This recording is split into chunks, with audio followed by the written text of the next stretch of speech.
Hey guys, welcome back to my channel and you're watching Ravya Mama vlog। Last vlog में मैंने आपके साथ share किया था कि मेरी सी सेक्शन थी या फिर नॉर्मल डिलीवरी थी। तो द आंसर इज कि मेरा हुआ था सिजेरियन। उसके रीजंस ये थे कि मेरा बीपी बहुत हाई हो गया था एट द एंड मोमेंट, और दूसरा ये कि जो ये राव्या मैम थी ये थी ब्रीच पोजीशन में और ये घूमी ही नहीं। लास्ट के 3 मंथ्स ये उसी पोजीशन में बैठी रही अपने आराम से मस्त एकदम, और इस वजह से मेरा हुआ सी सेक्शन। तो स्टोरी कुछ इस तरह से है कि आखिर डिलीवरी रूम में होता क्या है।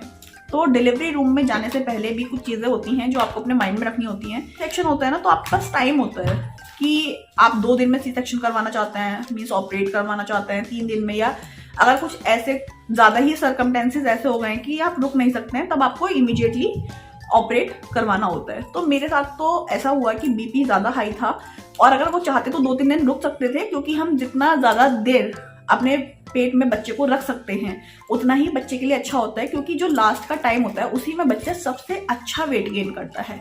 तो अगर पॉसिबिलिटी है तो आप अपना सी सेक्शन थोड़ा डिले भी करवा सकते हैं अगर कोई ऐसी सिचुएशन नहीं है कि वो बच्चे को हार्मफुल हो। तो मेरे साथ ये हुआ 29th में मूलक लग रहे थे। जो हिंदू रीजन के होंगे उनको पता होगा कि जो मूलक होते हैं उसमें अगर बच्चा हो जाए तो फिर उसके बाद बहुत सारे अलिहान वगैरह करवाने होते हैं, तो वो एक लंबा प्रोसेस हो जाता है। फिर पापा भी उसको देख नहीं सकते हैं। तो ये सब कुछ सिचुएशंस थी। साथ में ये था कि बीपी थोड़ा हाई था और ये ब्रीथ पोजीशन में थी, इनको घूमना था ही नहीं, मीन्स नॉर्मल डिलीवरी के कोई चांसेस थे ही नहीं। तो यहाँ पर सी सेक्शन ही हुआ। अब मैं बताती हूँ कि आखिर जब डिलीवरी रूम में जाते हैं तो उसके पहले क्या क्या होता है। जो भी सी सेक्शन करवाना चाहता है तो वो ये वीडियो जरूर देखना, तो आपको बहुत हेल्प मिलेगी कि आखिर सी सेक्शन में होता क्या है, कैसे बच्चा डिलीवर होता है। तो इधर पता है कि गलती की है मैंने।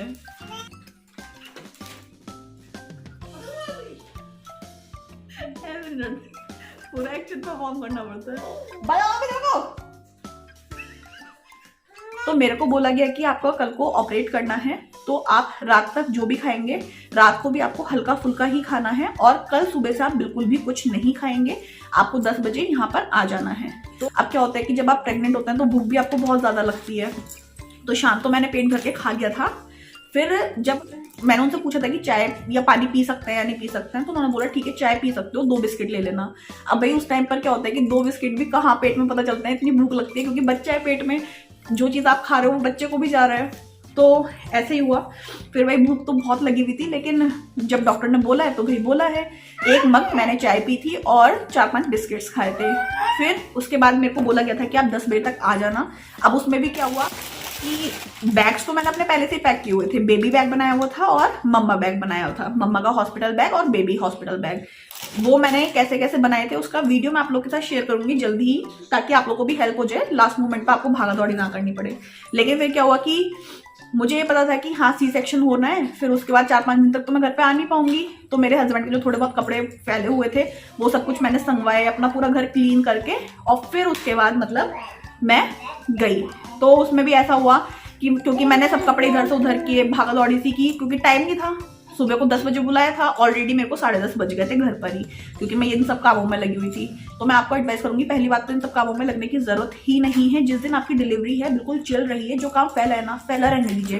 ठीक है, आपने अब तक बहुत कुछ कर लिया है, अभी आपको जरूरत नहीं है इतना कुछ करने की। सब चीजें एडजस्ट हो जाती हैं। एटलीस्ट उस टाइम पर आपके घर पर और भी लोग होते हैं जो आपकी हेल्प कर सकते हैं, तो आपको इतना सोचने की जरूरत नहीं होती है। तो सबसे पहली एडवाइस तो मेरी ये होगी कि आप ऐसी भागदौड़ बिल्कुल मत कीजिएगा जो मैंने की है। उसका ड्रॉबैक क्या होता है कि बीपी मेरा और हाई हो गया। तो आप जब भी डॉक्टर के पास जाते हो पहले 20 minute cool down, calm down हो जाओ, उसके बाद ही बीपी टेस्ट करवाओ, क्योंकि जितनी बार भी आप डॉक्टर को विजिट करोगे आपका वेट टेस्ट होता है, मतलब वजन चेक किया जाता है और बीपी चेक किया जाता है। तो मेरा वहां पर जब मैं गई तो सब बीपी वगैरह टेस्ट, बीपी वगैरह चेक कर लिया गया। उसके बाद फिर मेरे को रूम में शिफ्ट कर दिया गया, और जो इन लॉज थे और मेरे हस्बैंड थे वो दूसरे रूम में थे, हम लोग एक अलग सेपरेट रूम में मेरे को ले जाया गया आईसीयू में। और फिर वहाँ पर मेरे को बॉटल चढ़ानी स्टार्ट की गई। अब उसमें अलग अलग इंजेक्शंस वगैरह ये लोग डालते हैं, वो चढ़ाई जाती हैं। अब क्या हुआ कि मैं लेट गई वहाँ पर, और क्या होता है कि जिस टाइम आपका मेन टाइम होता है उस टाइम आपको टॉयलेट का प्रेशर भी बहुत ज़्यादा बनता है। तो एक तो वो बेड भी काफ़ी ऊंचे होते हैं, उनसे उतरने में चढ़ने में काफ़ी दिक्कत होती है। तो ऐसे कुछ मेरे साथ भी हो रहा था। तो फिर क्या हुआ कि वो 2-3, अब भूख भी लग रही थी साथ में। सबसे बड़ी प्रॉब्लम मेरे साथ क्या थी कि मुझे भूख लग रही थी। तो फिर उसके बाद क्या हुआ, मैंने उनको बोला कि मेरे को भूख लग रही है, तो वो बोले कि अभी ग्लूकोज चढ़ाएंगे तो आपको पता भी नहीं चलेगा कि आपकी भूख कहाँ गई, क्योंकि वो सब कुछ वो कवर अप कर लेगा। तो मैंने बोला अच्छा ठीक है। फिर उसके बाद क्या हुआ कि मेरे को बॉटल चढ़ानी स्टार्ट हुई, तो 1 बॉटल चढ़ी, 2 बॉटल चढ़ी, तो मैंने सोचा कि ठीक है अब 2 चढ़ गई, अब तो ठीक है अब ऑपरेट करेंगे। फिर 3 चढ़ गई, मैंने सोचा अब तो ऑपरेट कर ही देंगे। फिर मैंने उनको बोला कि मेरे को टॉयलेट आ रहा है, तो 1-2 बार तो मैं ऐसी गई। फिर वो बोले कि आप बार बार जा नहीं पाओगे, क्योंकि हर बार आपका ये कैंडुला से निकालना पड़ेगा, तो इसमें भी प्रॉब्लम हो रही है। तो उन्होंने बोला कि मैं एक काम करती हूँ कि मैं टॉयलेट वाली यूरिन का नली लगा देती हूँ। तो उसमें भी मैं डर रही थी कि नहीं यूरिन की नली मत लगाना, है तो बहुत दर्द होगा, पेनफुल होगा। तो उन्होंने बोला कि नहीं ऐसा पेनफुल नहीं होता है। फिर उसके बाद वो नली वगैरह सब लगा दी गई और फिर यूरिन पास हो जाता है, आपको पता भी नहीं चलता है। और वो नली भी ना कुछ पेनफुल नहीं होती है, आपको पता भी नहीं चलेगा कि कब वो नली लगा दी जाएगी आपके। तो ऐसा कुछ हुआ।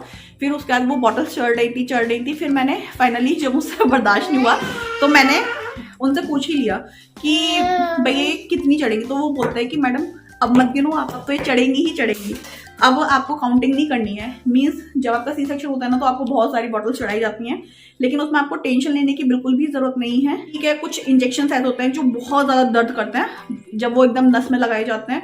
बाकी तो मतलब ठीक है, चढ़ रही थी तो कोई ऐसी वाली बात नहीं थी। और साथ ही साथ बीपी भी आपका रेगुलरली टेस्ट होता रहता है वहां पर, क्योंकि मेन वहां पर क्या होता है बीपी ही देखा जाता है। बीपी अगर ऊपर नीचे हुआ तो वहां पर बहुत ज्यादा चांसेस मतलब रिस्क वाले हो जाते हैं। इसलिए बीपी तो साथ साथ चेक हो ही रहा था, साथ में वो बॉटल्स दी जा रही थी। तो मैं एडमिट हुई थी अराउंड 11 बजे। उसके बाद 2:30 बजे मेरे को ऑपरेशन थिएटर में ले गए वो लोग। फिर जब ऑपरेशन थिएटर में गई तो फर्स्ट टाइम मैंने वो ऑपरेशन थिएटर देखा था अपनी लाइफ में। कभी आज तक ऑपरेशन थिएटर में नहीं गई थी। तो जो टीवी में दिखाते हैं ना कि वो बड़ी बड़ी सी लाइट्स होती हैं, सारे वो सीजर और ये बैंडेज वगैरह होते हैं, तो exactly it was like that. वो ऑपरेशन थिएटर ऐसा ही कुछ था, लेकिन डरने की कोई जरूरत नहीं होती है। फिर क्या हुआ, फिर जब आपको ऑपरेशन थिएटर में लेकर जाया जाता है तो आपका जो नीचे वाला हिस्सा होता है वो पूरा नेकेड कर दिया जाता है, मीन्स वो सारे कपड़े रिमूव कर दिए जाते हैं। लेकिन उसके पहले तो वहीं पर एक लेडी नर्स ने आके मेरा नीचे का जो प्राइवेट पार्ट था वो पूरा क्लीन किया था रेजर से, क्योंकि उस टाइम पर उस जगह पर हेयर बिल्कुल भी नहीं होने चाहिए, क्योंकि जहां पर हमारा ऑपरेट होना होता है, कट होना होता है, वहां पर हेयर बिल्कुल नहीं होने चाहिए, अदरवाइज कट उल्टा सीधा लग सकता है। तो आपके हेयर भी वहां पर रिमूव किए जाते हैं। एंड आई वुड से कि मेरा जो हॉस्पिटल था वो बहुत ज़्यादा कोऑपरेटिव था। वैसे तो मैंने पहले भी क्लीन करवा लिए थे 5-7 दिन पहले, लेकिन एंड मोमेंट पर बिल्कुल क्लीन होना चाहिए तो उन्होंने क्लीन कर दिया था वहां पर। तो आपको भी उसमें टेंशन लेने की जरूरत नहीं है। और सबसे बड़ी बात, शर्म लिहाज तो छोड़कर ही जाना। अगर आपने शर्म लिहाज की वहां पर तो फिर तो आप नहीं ऑपरेट करवा पाओगे, क्योंकि जनरली जो सर्जन होते हैं जो ऑपरेट करते हैं वो मेल डॉक्टर ही होते हैं, जेंट्स ही होते हैं। देखिए, जब ऑपरेशन थिएटर में लेकर जाते हैं ना तो वहाँ पर मेल डॉक्टर भी होंगे और फीमेल भी होंगी। फीमेल में मेरे यहाँ था एनेस्थीसिया जिन्होंने दी थी, वो मेरी फीमेल डॉक्टर थी and she was like an angel. मतलब उनसे तो मुझे इतना ज़्यादा मॉरल सपोर्ट मिला कि आई कांट टेल यू। वो इतनी अच्छी थी, मतलब जब मैं गई तो मुझसे मेरा पूरा इंट्रोडक्शन लिया। It was not formal, it was just informal कि बेटा कहाँ से हो, कैसे हो, क्या करते हो। तो मैंने उनको बताया कि I am a YouTuber. Then she was just like अरे वाओ वेरी नाइस। तो फिर उसके बाद उन्होंने पूछा कि कौन सा चैनल है, क्या है। तब तक मेरा केवल एक कुकिंग चैनल था, तब तक मेरा ये बेबी केयर वाला स्टार्ट नहीं हुआ था और ना ही मेरा ये व्लॉग चैनल स्टार्ट हुआ था। तो she appreciated me a lot. फिर उसके बाद उन्होंने मतलब जो एनेस्थीसिया जिन्होंने दिया था ना, उन्होंने इतना अच्छा सब कुछ मतलब एक्सपीरियंस करवाया मेरा कि जो जो चीज़ें हो रही थी उसके पहले वो सब चीज़ें मेरे को बता दी जा रही थी। मतलब उनका ये था रूल कि इन्फॉर्म बिफोर यू परफॉर्म। ऐसा कुछ था कि जब जैसे मेरे को बैक में एनेस्थीसिया दिया गया तो उन्होंने मेरे को बोला कि अब तुमको एनेस्थीसिया दिया जाएगा, तुमको हल्का सा पेन होगा लेकिन तुमको हिलना बिल्कुल नहीं है। अगर तुम हिलोगे तो फिर दोबारा इंजेक्ट किया जाएगा या फिर वो और ज़्यादा पेनफुल हो सकता है। तो इस तरह की एडवाइस वो मेरे को लगातार दे रही थी। ऐसा था कि जब मेरे को इंजेक्ट किया गया तो उन्होंने मेरे को बोला कि चिन जो है वो आपकी यहाँ पर लगी हुई होनी चाहिए और हाथ आपके यूँ होने चाहिए। इस तरह की पोजीशन में उन्होंने मेरे को बैठाया और फिर मेरे को इंजेक्ट किया गया। उन्होंने मेरे को बता देता कि थोड़ा सा आपको दर्द होगा, तो मतलब मेरा माइंड सेट हो गया कहीं ना कहीं कि हाँ थोड़ा सा पेन होगा, तो मैं उसके लिए ओके थी। वो इंजेक्ट हो गया। फिर उस एक तरफ मेरा बीपी सब मॉनिटर किया जा रहा था, तो वो पूछ रही थी कि अभी तुमको सही फील हो रहा है। फिर जब इंजेक्ट किया गया तो उन्होंने मुझसे पूछा कि तुम जैसे जो इंजेक्ट किया जाता है ना उसमें क्या होता है कि जो आपके पेट के निचला हिस्सा होता है वो पूरा का पूरा सुन्न कर दिया जाता है। फिर उन्होंने मेरे पैर पर ऐसे मारा टक टक करके, पूछा कि तुमको क्या फील हो रहा है। तो मैंने बताया कि अभी तो मेरे को फील हो रहा है कि ये टक टक लग रहा है। फिर थोड़ी देर बाद उन्होंने ऐसा किया कि अब तुमको क्या फील हो रहा है, तो मैंने बोला कि झुनझुनी टाइप की सी लग रही है कि मतलब जैसे कीड़ी चल रही हो।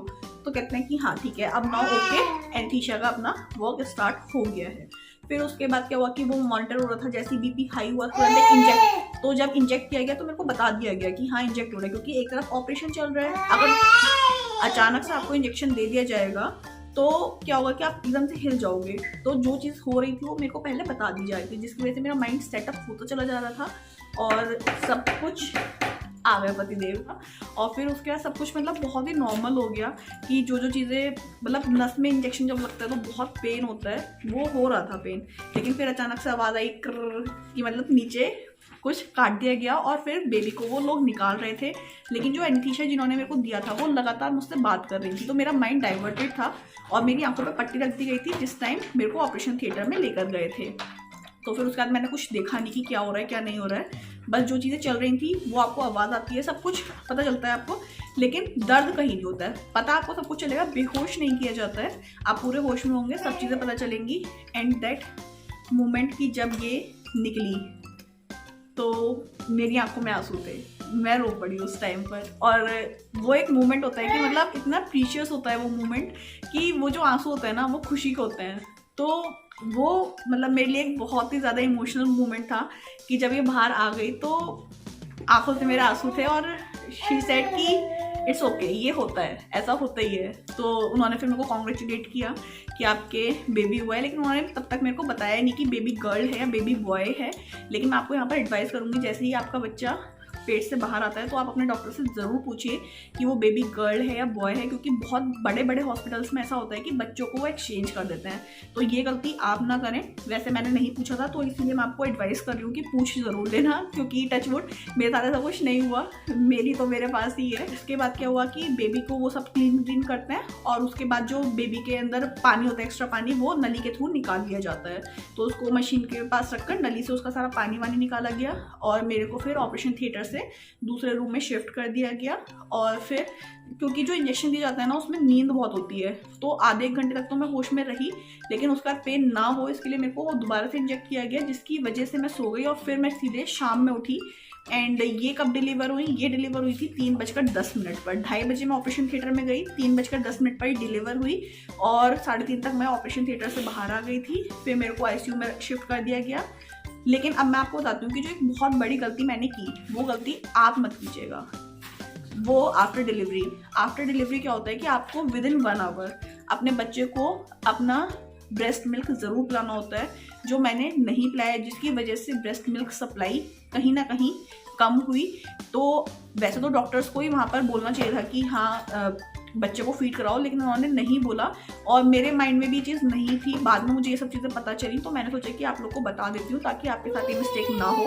एंड आई होप कि इस वीडियो से आपको ये हेल्प मिली होगी कि आखिर सी सेक्शन डिलीवरी होती कैसे है, ऑपरेशन थिएटर में क्या क्या होता है। बाद में जब मेरे को आईसीयू में शिफ्ट कर दिया गया तो एक दिन मैं आईसीयू में रही, मीन्स वो पूरी होल नाइट, और नेक्स्ट मॉर्निंग मतलब जो हमने प्राइवेट रूम लिया हुआ था उसमें मेरे को शिफ्ट कर दिया गया। फिर उसके बाद जो इंजेक्शन दिए जा रहे थे वो कैंडुला के थ्रू ही दिए जा रहे थे, क्योंकि अभी तक मेरे को कुछ खाने के लिए नहीं दिया गया था, तो भूख ना लगे इसके लिए ग्लूकोज चढ़ाया जा रहा था।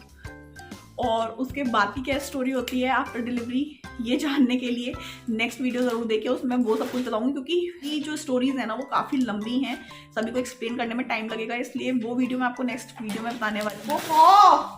देख इसने मेरा पेपर फाड़ दिया और देख मैंने हाँ बोला ऐसे चिपट गई ऐसे, तो फिर देख बताओ मेरे को,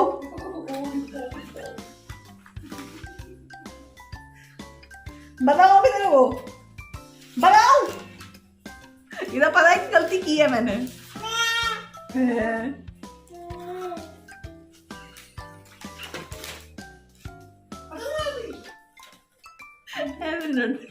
पूरा एक्शन परफॉर्म करना पड़ता है। बताओ मेरे को,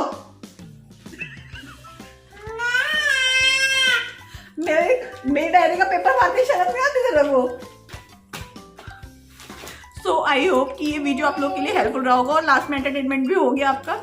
तो वीडियो को लाइक करना ना भूलें, चैनल को सब्सक्राइब कर लें और कमेंट सेक्शन में बताइए कि ये वीडियो आप लोग के लिए कितना हेल्पफुल रहा। अभी कोई क्वेरीज हैं तो प्लीज वो भी लिखिए और मैं मिलती हूँ आपसे अपने नेक्स्ट वीडियो में, क्योंकि अभी मेरे को बनाना है खाना। Okay, bye bye, Tata.